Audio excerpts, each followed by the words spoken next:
Dear Chevra, Pesach named such because we slaughtered the lamb, the object of Egyptian worship, and applied the blood to the doorposts of our homes.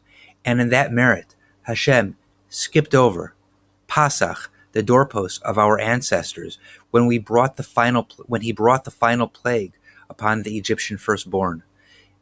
This slaughter was a bold, defining act of defiance. The Jewish people, small in number and enslaved, slaughtered the most cherished symbol of the Egyptian people, of our slave lords, in front of them. We engaged in this civil disobedience because Hashem commanded. Despite fear and without protracted contemplation, we acted on the word of Hashem. We enter Pesach in uncertain times. We each seek liberation from our particular enslavements and hardships that are taskmasters over us. Yet we dutifully call the Yom Tov of Pesach upon us, sanctifying the Seder with Hallel.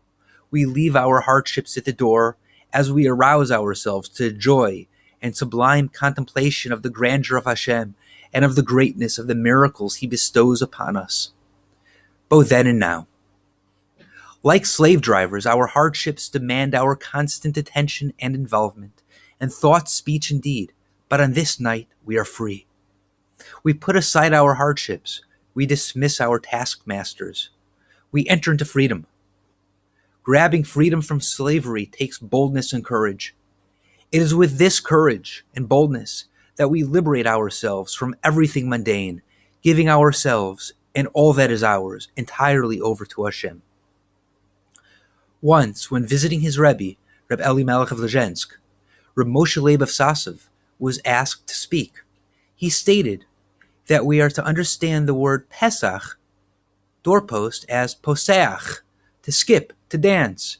In other words, when Hashem would find a Jew living amongst the Egyptians, he would dance on the rooftop of that Yid's home, calling out in excitement, "A Jew lives here! A Jew lives here!" With that, Reb Moshe Leib Sasaver jumped on the table and began yelling out. He began yelling out in otherworldly enthusiasm, "A Jew lives here! A Jew lives here!" Although at the time of redemption, the Jews had no mitzvahs other than the mitzvah of slaughtering the Paschal lamb by slaughtering the deity of their Egyptian slave masters, our ancestors climbed out of the smallness of slavery into the bigness of servitude to Hashem. And Hashem had joy and Yiddish nachas, Jewish pride from his beloved children.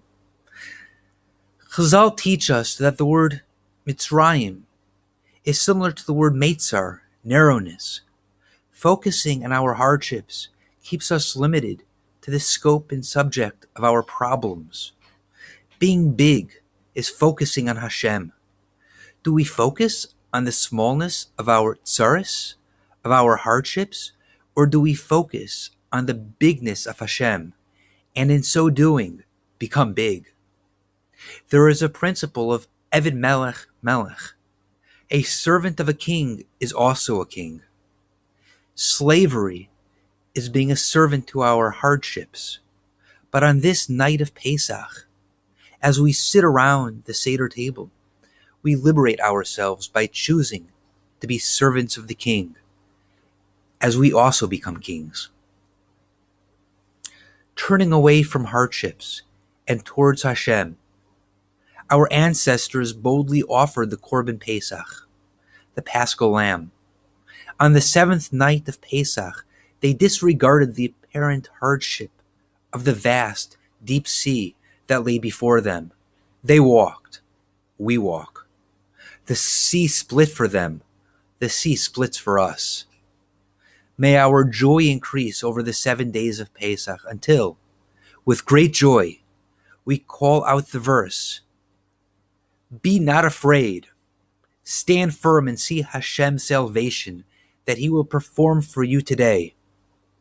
You may be seeing the Egyptians today, but you will never see them again. Hashem will fight for you, but you must remain silent." With these verses, may our hardships shatter and dissolve as we enter the freedom of lives lived with absolute, unwavering certainty in the goodness and salvation of Hashem, and in the greatness of being a Jew. Wishing you a Chag Kosher V'Sameach, Binyamin Klepner.